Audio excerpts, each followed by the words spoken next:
Yo! What's up? Magandang buhay mga kakwento for today's video. Isa na namang magandang araw sa ating lahat. So, for today's video mga kakwento, so nagpawala na ako ng ibon kanina at ngayon binabala ko na magpaligo ng ibon. So, magsa-self bath yung mga ibon natin and sa pag-self bath ng ibon, tuturuan ko kayo paano ba ako magsa-self bath. So, huwag natin patagalin pa. Let's go!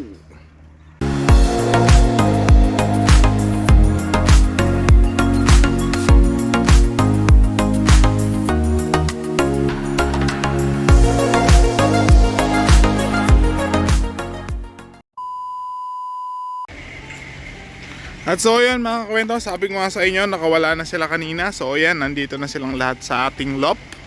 So galing na yan sa labas, sila pumasok na silang lahat. So yan, kompleto sila, mga nag-chillin.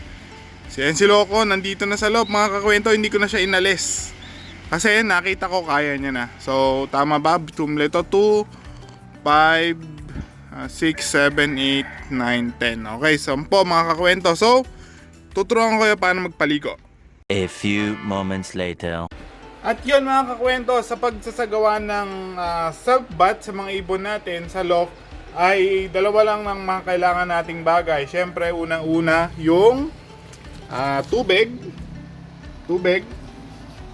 Tapos, siyempre, yung pinangahalo natin na asin. So, nilalagyan po ng asin kapag nagpapaligo ng ibon ng self-bath. So yan, lalagyan lang natin siya. Siguro mga dalawang handful. So dalawang handful lang ilalagay natin doon sa may tubig, tapos natin i-dilute. So para saan ba yung asin?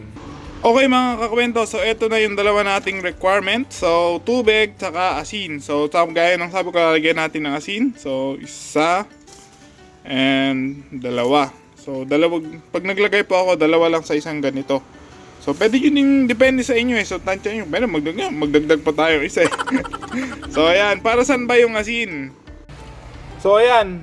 Habang hinahalo ko mga kakwento itong asin dito sa ating bath water, dito sa ating ibon, para sa ibon, yung buong asin ay nakakatulong para panatilihin na flexible yung feathers na, yung flying feathers ng ating mga ibon.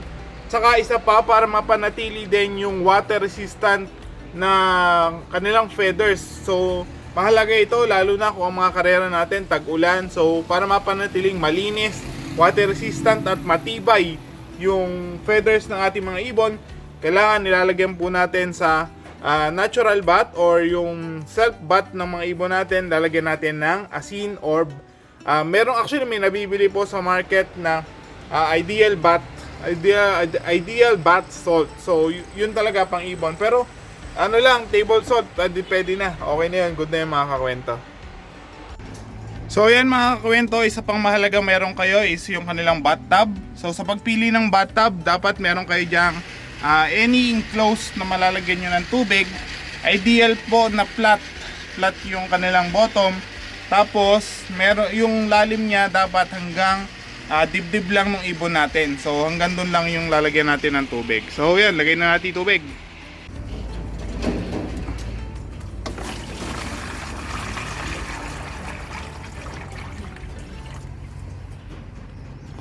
A few moments later.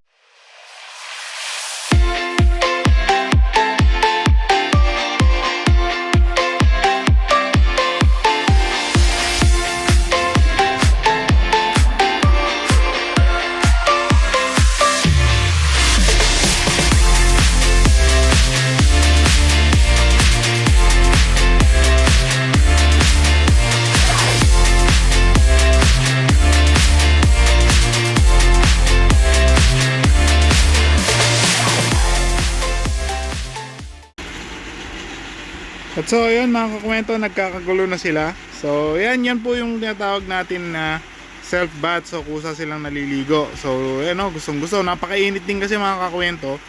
So kaya talagang gusto nilang maligo.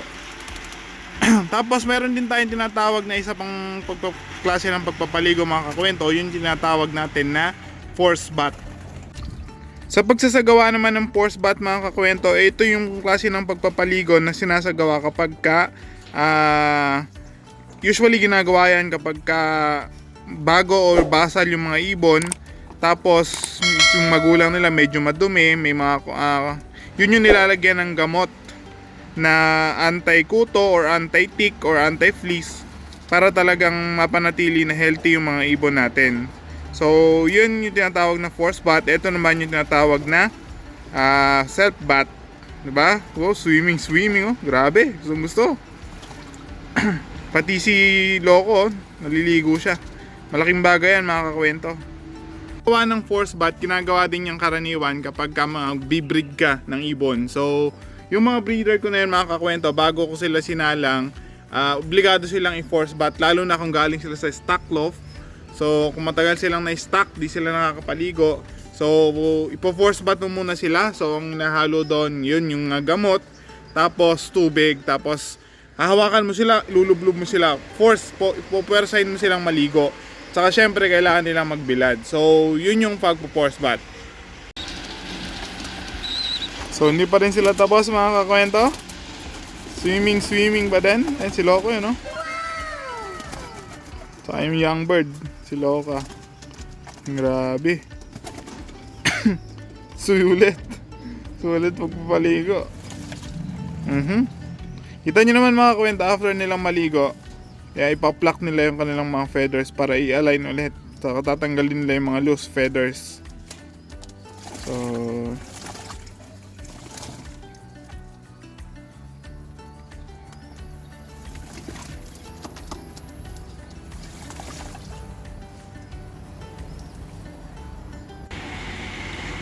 yun, tapos na, mga kakwento. So ayan sila, kanya-kanyang linis. Oh, wow, kanya-kanyang ayos ng kanilang mga feathers. Di ba?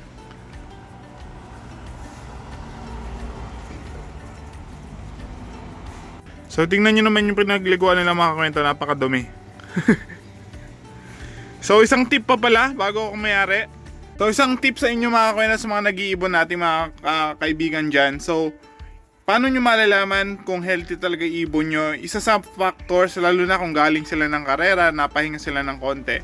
Kapag kayo ay nagpaligo ng ibon ng self bath at sila ay nakisabay maligo, isang sign po yun na healthy yung ibon at kinukondisyon niya yung sarili niya. So isa yon sa factors na tinitingnan kapag nagpapaligo ng ibon. So kung yung nililipad nyo bang ibon or yung kinakarera nyo ba ay nakikisabay maligo ng sarili niya, ibig sabihin, maganda kondisyon ng ibon. So yun, tip yan, malaking tip yan, mga kakwento. At so ayun, mga kakwento, so tapos na tayo magpaligo ng ibon at tinanggal ko na ulit yung kanilang bathtub doon sa loob ng loft. So maraming salamat sa mga nanonood. Again, sana may natutunan kayo sa kung paano mag-perform o paano isagawa yung tinatawag nating self bath. So again, meron tayong tinatawag na dalawang klase ng pagpapaligo ng ibon. First is yung self bath, second is yung force bath. So yung ginawa natin ngayon is self bath yon. So yun muna. Again, maraming salamat sa mga nanonood. Please like, comment, and subscribe. So comment section, comment kayo sa ilalim para malaman ko kung anong mga insights sa mga manonood natin dyan. So yun muna. Keep progressing sa ating lahat. So see you sa next vlog. Salamat po sa lahat. Bye!